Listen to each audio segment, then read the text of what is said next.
என் நெஞ்சில் குடியிருக்கும் பார்வையாளர்களே, காலை வணக்கம்.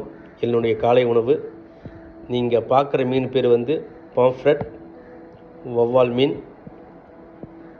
இந்த மீன் ரொம்ப சத்து உள்ளது. அதாவது ஒமேகா 3 அமிலங்கள் கொண்டது. டி விட்டமின் அதிகம் உள்ளது. இது எளிதாக செரிமானமாகும். கர்ப்பிணி பெண்கள் உண்டால் கரு வலுப்படும். மற்றும் இதில் புரோட்டீன் இருக்குது. இதய ஆரோக்கியத்தை மேம்படுத்தும். நம்மளை சுறுசுறுப்பாக ஆக்கும். அவ்வளோ சத்து மிகுந்த மீன் தான் இந்த பாம்ஃப்ரெட் ஃபிஷ், அதாவது வவ்வால் மீன். இறால் அவியல். நேற்று இறால் பிரட்டல் பார்த்தோம், நீங்கள் இறால் அவியல். பார்க்கறதுக்கு அழகாக இருக்கிறது.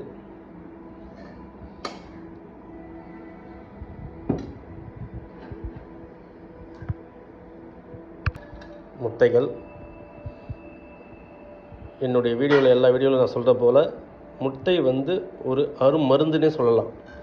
ஏன்னா சர்க்கரை வியாதியை குணப்படுத்துதோ இல்லையோ கட்டுப்பாட்டில் வைத்திருக்கும். சுறுசுறுப்பாக இருக்க முடியும். இது அவ்வளோ மிகுந்த புரதம். மஞ்சக்கரு, வெள்ளைக்கரு எல்லாத்தையுமே சாப்பிடலாம். க்ரீன் பீஸ், ஃப்ரெஷ்ஷான க்ரீன் பீஸ்.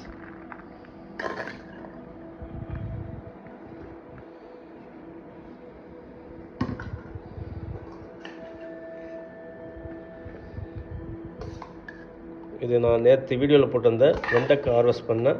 அந்த வெண்டைக்காயும் முட்டையும் சேர்ந்த பொரியல்.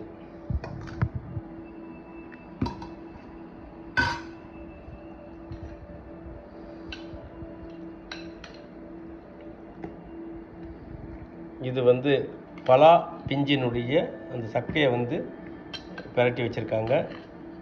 இப்படி இருந்தது. அதாவது இதுதான் பலா பிஞ்சு. இப்படி இருக்கும். அதை இந்த மாதிரி செய்யணும்.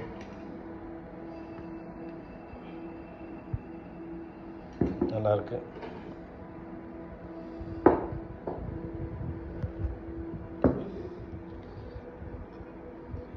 என்னுடைய கருங்குருவை கஞ்சி. கருங்குருவை கஞ்சி காலையில் நல்லது.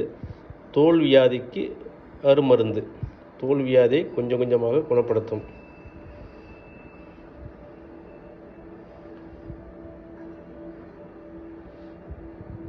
இறுதியில் சாலடு.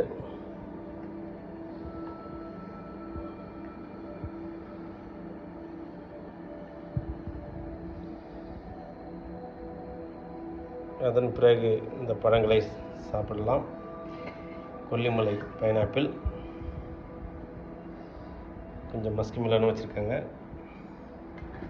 கிருணி பழம்.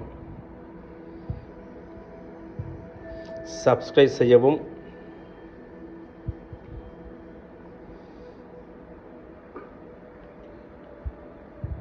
உடம்பை வளர்த்தேன் உயிர் வளர்த்தேன் என்று திருமூலர் சொல்லியிருக்காரு.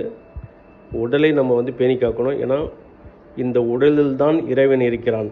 கடவுள் நம்மளுடைய உள்ளத்தில் தான் கடவுள் இருக்கார். அந்த கடவுளை நம்ம மதிக்கணும்னா நம்ம நல்ல உணவுகளை உண்டு பிறருக்கும் பகிர்ந்து உண்ணணும், பிறருக்கும் கொடுக்கணும், பிறரை நேசிக்கணும், ஷேர் பண்ணி வாழணும். இதுபோல் உணவை உண்டு மகிழ வேண்டும் என்று வேண்டுகிறேன். இன்று நாள் உங்களுக்கு இனிதாக அமையட்டும். நன்றி, வணக்கம், வாழ்க வளமுடன்.